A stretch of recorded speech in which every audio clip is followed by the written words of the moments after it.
The weight of the unknown pressed heavily upon us, each second stretching into an eternity. The woman who had rushed in with the unconscious child was now on her knees, her face a mask of anguish.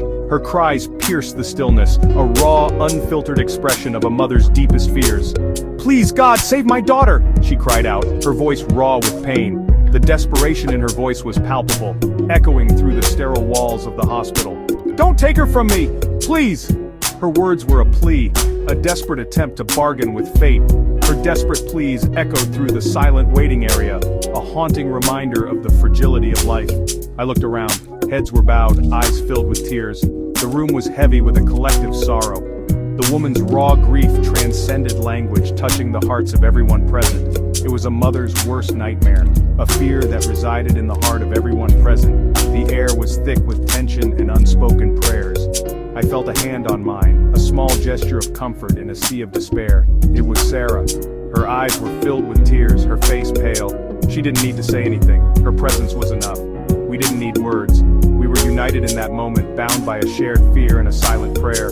In that room, we were all family, connected by the fragile thread of hope.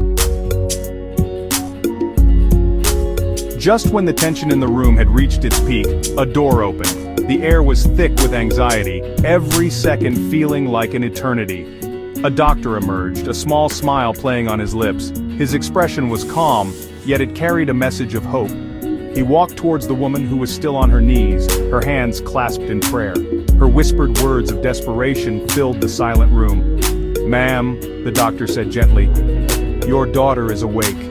His voice was soft, yet it echoed through the room like a beacon of light. "She's going to be fine." The words seemed to hang in the air, offering a lifeline to those who had been drowning in worry. A collective gasp filled the waiting area. It was as if everyone had been holding their breath, waiting for this very moment.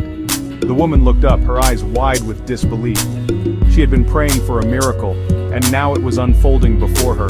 Tears streamed down her face, but this time, they were tears of joy.